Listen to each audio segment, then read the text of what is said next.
This book was never banned. It was quietly buried, not because it lacked value, but because it revealed too much.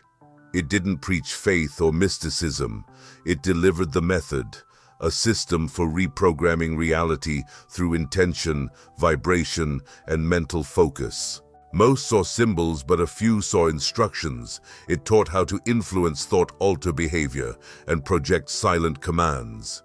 What looked like esoteric philosophy was, in fact, a tactical manual. And while it was dismissed as spiritual fiction, intelligence agencies were testing the same techniques behind closed doors. Now, it's back. No intermediaries, no filters, just you, the knowledge, and whatever you choose to do with it. In the dusty archives of esoteric libraries, lost among poorly understood alchemical treatises and spiritualist pamphlets of questionable taste, there circulates mention of a certain manuscript, a book whose very existence is almost an anomaly. It has no commercial aura, isn't cited at mystic conferences, nor does it appear in the catalogues of the great initiatic orders. Almost no one reads it, and even fewer discuss it, and some say that's exactly how it should be. What makes this book so undesirable? Unlike classic grimoires such as the Clavicula Salomonis or the codified volumes of Theosophy, this work doesn't flaunt threats or ritualistic enchantments. Its language is technical, direct, and almost clinical. But what it reveals, or rather what it implies, calls into question everything we thought we knew about consciousness, reality, and the mind's role in designing the universe. Most seekers pass by it without knowing. It's there, camouflaged under a deliberately harmless title, The Secret Doctrine of the Rosicrucian. It was published in 1918 by an anonymous author, or rather under the pseudonym Magus Incognito, an expression that already carries within it the first layer of the enigma, the hidden Magus. No precise dates, no biography, no trail. For decades, this book didn't gain any spotlight. And the curious thing is that even among occultism scholars, few seem to have actually read it. The few who have, and who dared to comment, claim that its content isn't just esoteric, but dangerous. Not because of the form, but because of the power contained in the information between the lines. Even before the advent of quantum physics or the popularization of ideas that the universe is shaped by fields of consciousness, this book already spoke of thought forms capable of altering the substance of reality, mental flames that rekindle subtle planes of being, and invisible energetic structures that sustain the visible cosmos, topics that would only gain scientific credibility almost a century later. The work proposes a cosmic understanding system that divides existence into 7 planes of consciousness, but it doesn't do so in a metaphorical or symbolic tone. It does so with mathematical, almost scientific precision. It points out that every manifest form arises from an unmanifest source, something the ancients called the Eternal Father, a presence asleep in a state of absolute potential. In its words, before light, there was the silent fire. Before time, there was only being without action. The manuscript walks through ideas with boldness. It affirms that the mind is a forgotten natural technology capable of accessing and transmuting the universe's field of possibilities. But this mind only reveals itself to those who transcend the limits of the common self.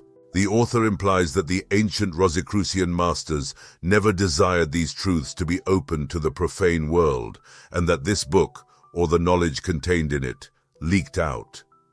But why, after all, hide something like this? The explanation perhaps lies in what the text itself lets slip with subtlety. Magus Incognito warns that the power of mental creation, if activated without internal mastery, transforms into a tool of self-destruction. He doesn't speak of spells, he speaks of focus, attention, and will. In a particularly enigmatic passage, he says, "Thoughts shape the ether, and the ether is the fabric from which matter is born. Reality is a mental mirror. Masters don't create miracles, they just think with more clarity. Implicitly, the book articulates a bold thesis. Reality, as we know it, is a collective mental projection structured by universal archetypes and modulated by the vibrations of each individual mind. This he calls mental alchemy, an occult technique transmitted orally for centuries and sealed among invisible orders until, inadvertently or not, it was compiled in this volume. And here lies the paradox. How did such disruptive content end up in a book printed in the USA at the beginning of the 20th century? How did it survive intact through time, censorship, and the dilution of ancestral wisdom?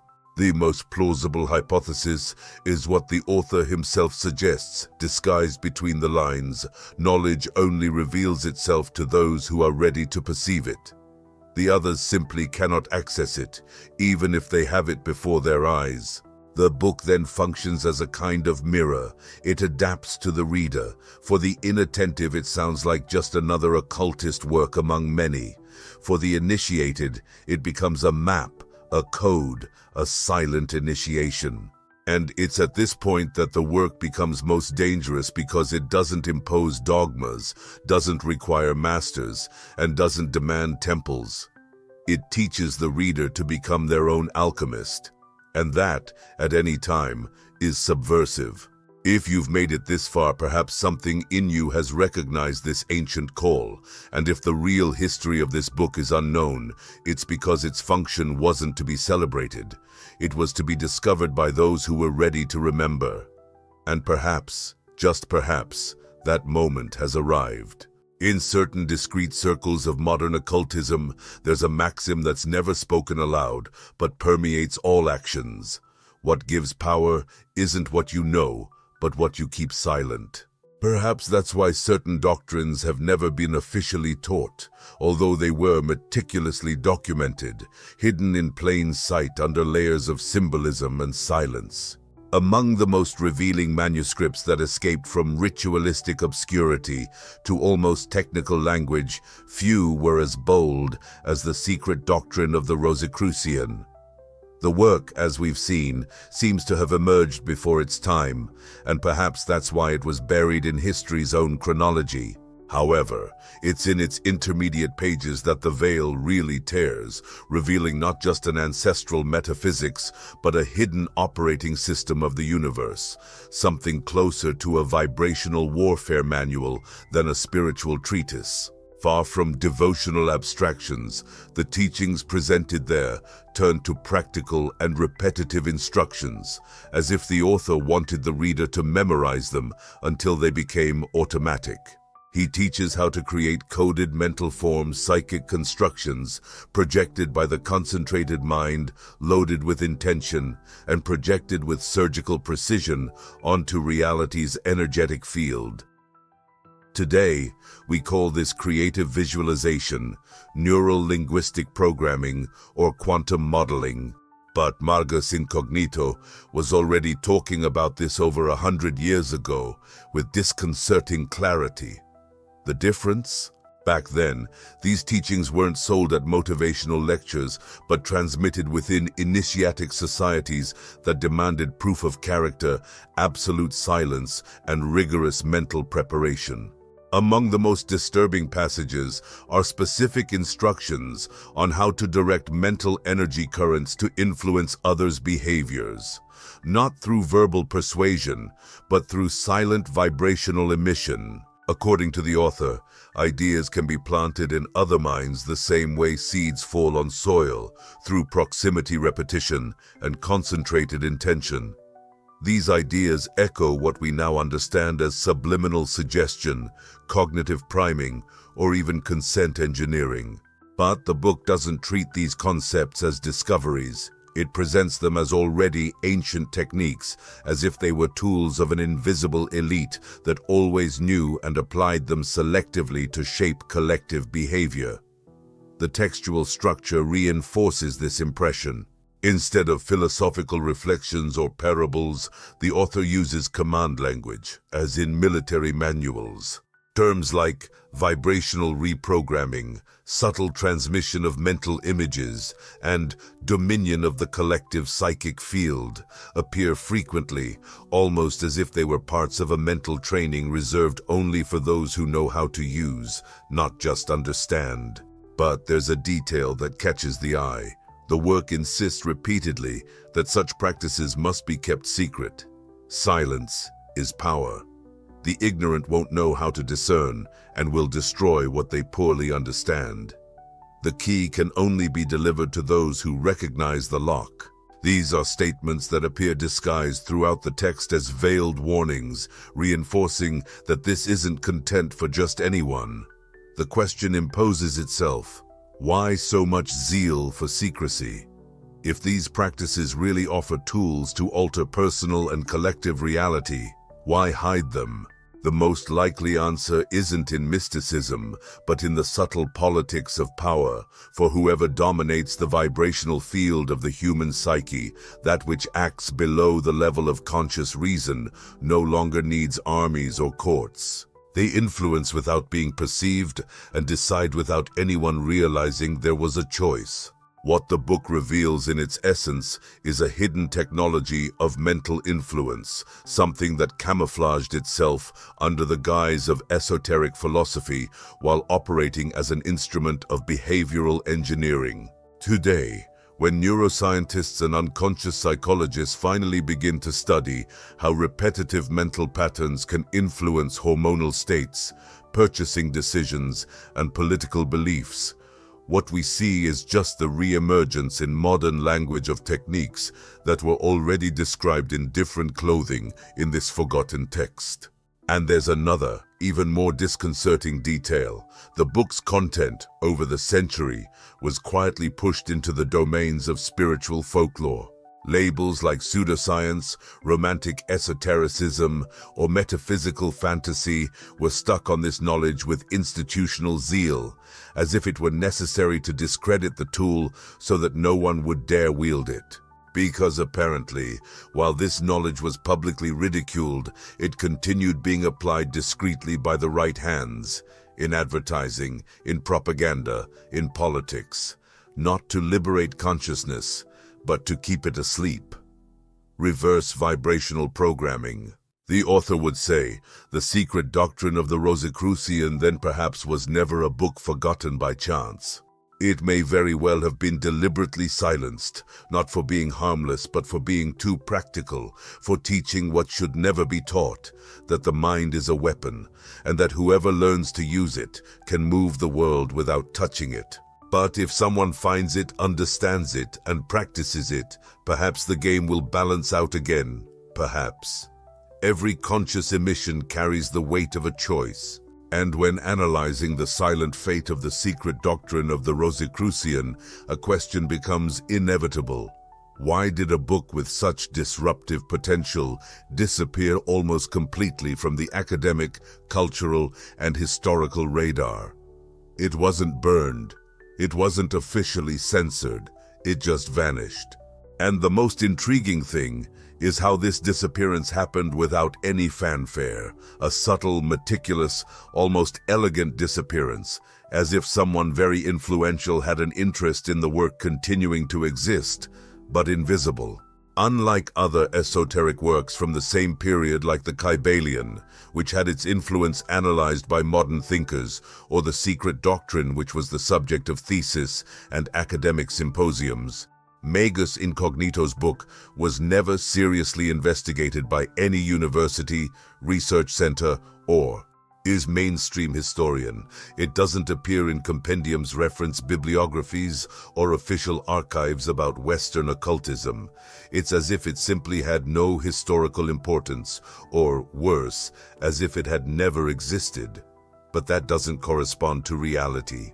What the work presents systematically are mental models that anticipate decades in advance the principles that today underpin disciplines like bioenergetics, neuroplasticity, physics of subtle fields, and even techniques used in military protocols of unconventional warfare. Yet it remains classified in editorial catalogues as spiritual fiction, folkloric esotericism, or pseudoscience. But is it really? Those who go through the work's pages without the filter of prejudice quickly realize they're not facing empty speculations or metaphorical narratives. The text brings precise mental diagrams, vibrational manipulation schemes, descriptions of thoughts, energetic structure, and emotional transmutation tables, all laid out with almost pedagogical objectivity. They're not dogmatic assertions, they're instructions.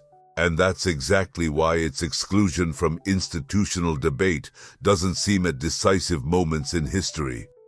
What threatens the current model is rarely fought with fire. It's erased through denial. The case of this book seems to perfectly illustrate this tactic. The eraser didn't occur through criticism, but through its absence. As we know, nothing discredits an idea more than pretending it's not worthy of discussion. This pattern of selective silencing becomes even more evident when we observe the treatment given to works with similar but less dangerous content. The Kabbalion, for example, also addresses mental and universal laws, but does so in a symbolic, allegorical way without delivering practical tools. The secret doctrine of the Rosicrucian goes further. It teaches how to operate with techniques, sequence, and almost scientific language. And there's the critical difference. Symbolism is harmless. A technique is not. And perhaps that explains why it was classified as pseudoscience and filed away in the limbo of discredit. The most surprising thing, however, is that the book's central ideas began to reappear, disguised in recent years, but under labels more palatable to the establishment. Modern neuroscience speaks of neuroplasticity and synaptic reconnection via visualization. Particle physics suggests that the observer influences the field. Researchers like Rupert Sheldrake explore morphic fields and collective mental patterns. The military training manuals of the Stargate project, now declassified, describe techniques of remote perception and psychic programming that echo point by point what was already described in the pages of that forgotten book from 1918. In other words, the content was repurposed, but with different packaging under control.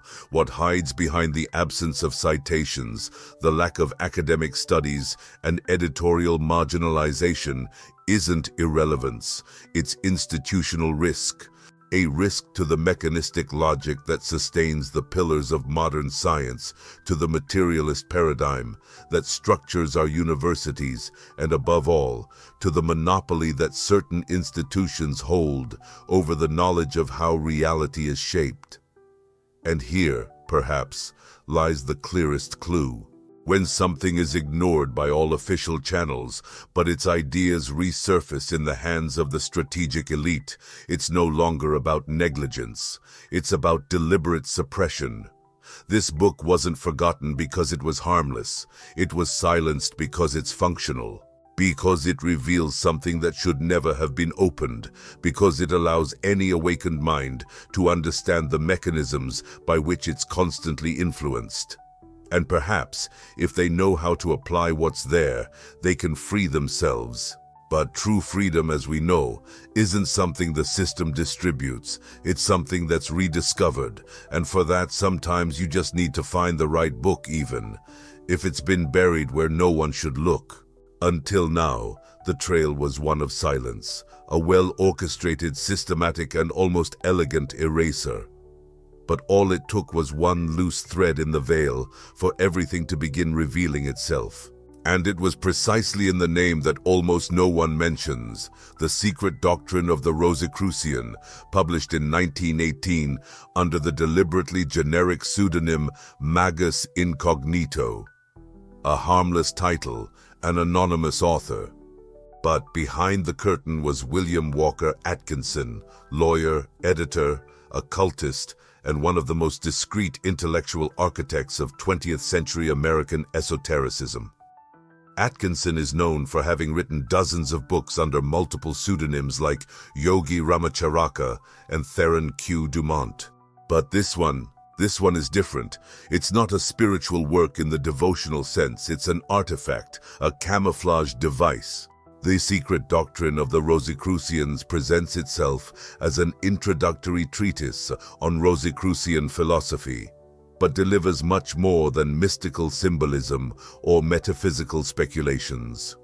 Read carefully, or more precisely, with the inner eye activated.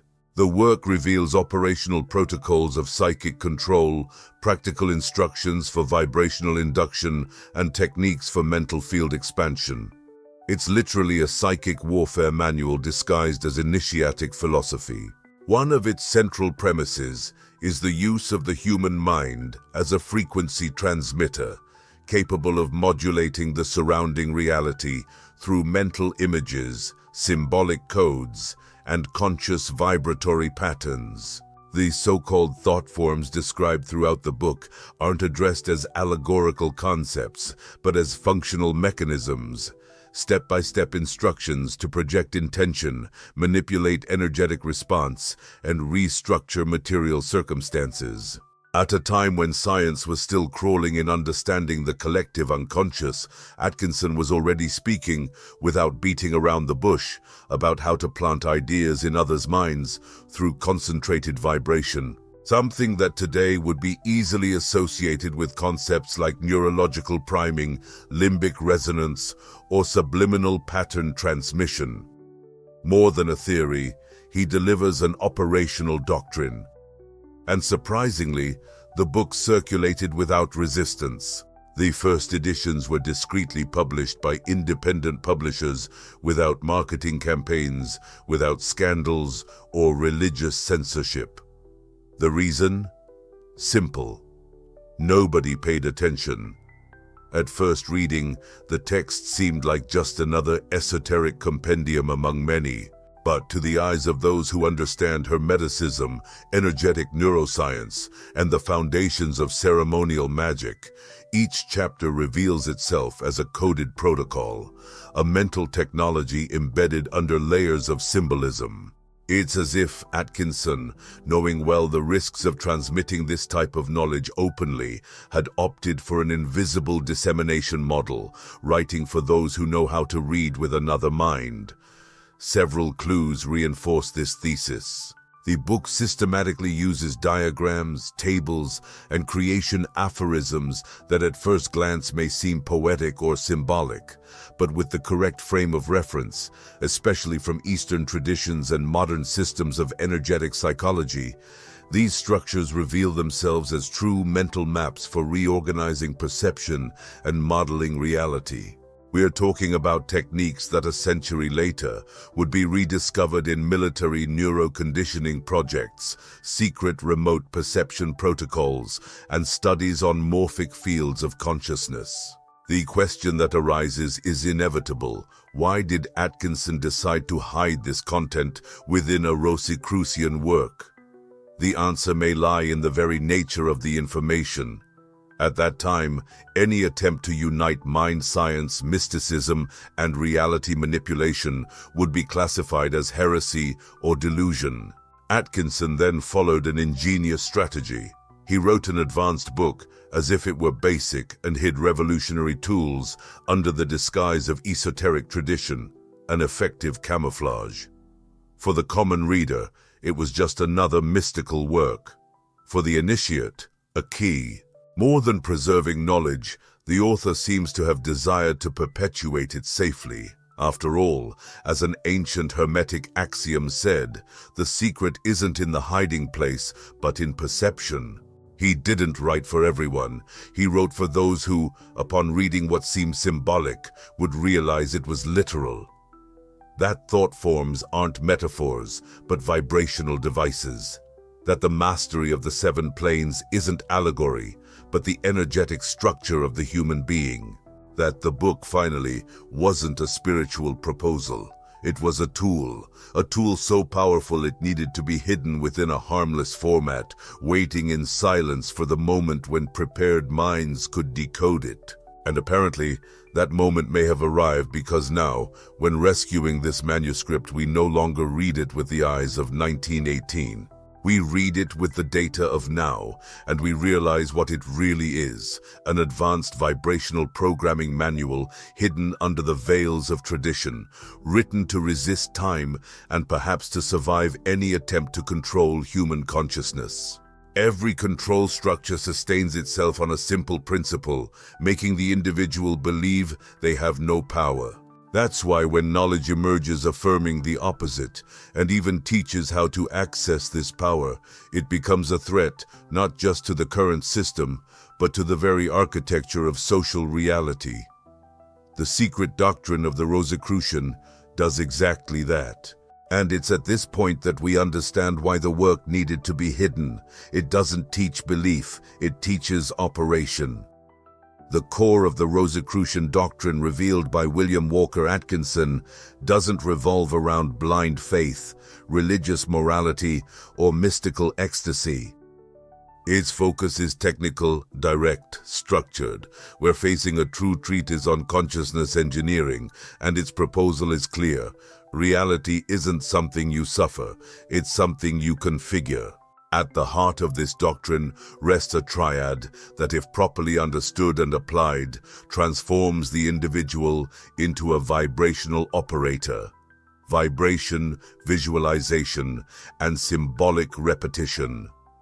These are the three axes on which, according to the book, all manifestation of reality is supported. Chapters like the Eric Plane and its currents, or cosmic mentalism, don't beat around the bush. They describe with almost clinical precision how to use specific breathing techniques to activate what the author calls latent, vital energy, how to maintain stable mental images to facilitate the materialization of events, and how to align personal intention fields with universal vibratory patterns, generating what today would be called reality resonance. And it doesn't stop there. Perhaps the most sensitive point and the most disturbing is in the section that teaches the reader to emit modulated mental waves, consciously charged and directed, to influence other individuals' behavior. This part of the work describes what Atkinson calls the silent astral bond, a psychic connection that can be established with another mind without verbal contact, without conscious permission, and without leaving detectable traces. For the unprepared reader, all this would seem like fantasy or esoteric exaggeration, but someone familiar with indirect hypnosis, subliminal suggestion, morphic fields, or non-verbal communication protocols would understand what's being transmitted. These are advanced mental influence strategies coded with hermetic language to go unnoticed, and that's exactly what makes this knowledge so sensitive and so dangerous.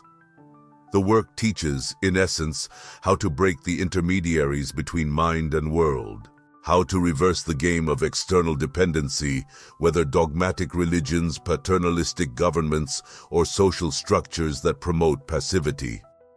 The teaching is liberating, but at the same time, explosive. If everyone knew how to operate this consciousness technology, the power pyramid that sustains the current system would simply collapse. That's why it was never taught at scale. Atkinson, aware of this potential, chose to encode this content. The work was made to be read as an enigma, a puzzle that only completes itself before a prepared mind. And for everyone else, it's just an esoteric curiosity, a pile of symbols and archaic expressions. But what's there is real, not as theory, but as practice. And it works. Breathing image fixation, symbolic repetition, vibrational induction, intention projection, and psychic manipulation, all presented with a naturalness that only someone who truly mastered these operations could transmit.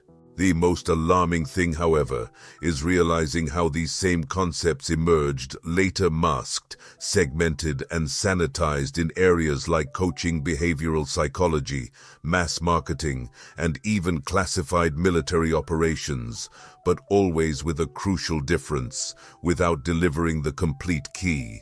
Fragmented, they became harmless. Only when understood together, as Atkinson taught them, do they reveal their true reach. And it's at this point that the conspiracy solidifies. The knowledge contained in this book wasn't forgotten out of disinterest. It was deliberately excluded from the public collection, not because it was false, but because it represents the exact opposite of the institutional logic of control. While modern culture repeats the mantra that everything is outside, this manuscript teaches that everything starts from within, and that the external world is just the moldable reflection of an awakened mind. That's the true heresy, and also perhaps the last frontier of freedom, because a mind trained to operate at this level no longer needs authority systems. It becomes sovereign, and internal sovereignty is the only revolution the system can never tolerate. Behind the scenes of esoteric history, silence can be as revealing as fanfare, and in the case of the secret doctrine of the Rosicrucians, what draws attention isn't the absence of recognition, but the precision of forgetfulness.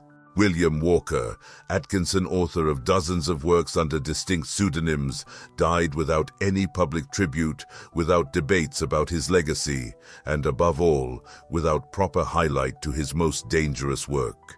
While names like Blavatsky Crowley and Rudolf Steiner were loved or hated, constantly debated, Atkinson was simply erased, but not by chance. Unlike his contemporaries who structured orders, hierarchies, and complex rituals to transmit knowledge, Atkinson dared to deliver knowledge without intermediaries. The secret doctrine of the Rosicrucian doesn't require formal initiation, submission to external symbols, or loyalty to organizations. His proposal is direct and therefore subversive. The mind is the temple, the operator, and the altar. The spirituality proposed there doesn't bow before dogmas, priests, or authorities. It activates from inside out, and that's the biggest taboo of all. That's why his book represented a silent threat, not just to institutionalized religions, but also to the scientific political structures that, since the 19th century, began to frame the human being as a mere biological gear. Atkinson broke with this mechanistic vision. He proposed that consciousness wasn't a byproduct of the brain, but the organizing matrix of reality. Moreover, it could be trained, amplified, and used to modify the physical, mental, and emotional world. This doctrine, if popularized, would undermine not only the foundations of religious traditions, but also the modern monopolies of knowledge, universities, laboratories, and governments.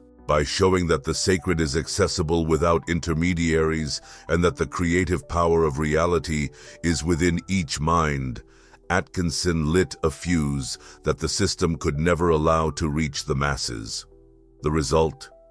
A strategic forgetfulness. While his other works, disguised under exotic names like Yogi Ramacharaka, circulated freely as self-help literature or Eastern philosophy, the secret doctrine of the Rosicrucian was removed from the center. It wasn't formally censored, but rather buried under layers of discredit, filed on obscure shelves, and reduced to the category of mystical curiosity. However, the ideas contained in it didn't disappear. They were just replicated, appropriated, repackaged, and used in very specific spheres. Decades after its publication, principles almost identical to those described by Atkinson began appearing in unexpected places. Declassified CIA files like those from the Stargate project revealed the use of remote viewing techniques, mental influence, consciousness, state modulation, and reading distant events, strategies that, in essence, were already described in 1918 with other names in the ignored pages of the book. Coincidence or evidence that someone, at some point, understood exactly what was there and saw in it a strategic advantage? Atkinson wasn't talking about religion. He was talking about an operating system of consciousness capable of being executed by anyone willing to understand its principles. He wasn't selling faith, he was offering autonomy, and it's this autonomy that scares any structure based on collective submission. Today, in the midst of rising research on neuroplasticity, epigenetics, energy fields, and consciousness physics, The central concepts of the secret doctrine of the Rosicrucian are beginning to reappear, albeit timidly, in scientific congresses and specialized articles. There's talk about cardiac coherence, electromagnetic fields of thought, and the influence of intention on matter. Researchers like Joe Dispenza, Bruce Lipton, and Greg Braden explore ideas that resonate deeply with what Atkinson had already coded. Yet, curiously, his name is almost never cited. The origin remains obscured, as if the system could accept the ideas as long as it didn't reveal who formulated them first, as if the truth could circulate as long as it didn't fully empower the individual, as long as the complete key wasn't delivered, as long as the operator remained dependent on modern techniques, specialist paid courses, and institutions. The essence of understanding remained elusive. But the book wasn't written to be part of a market. It was written to survive time and repression, and it survived. Even today, its pages offer more than knowledge. They offer sovereignty. Not that built by dogmas or external validations, but the internal sovereignty of those who understand that the mind is a sacred tool, and that reality, far from being an immutable given, is a field moldable by frequency, image, and intention. It requires no school, nor any institution. It depends only on a decision to awaken.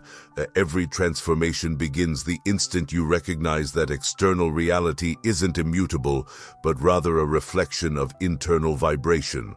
And this vibration can be elevated, modulated, and refined.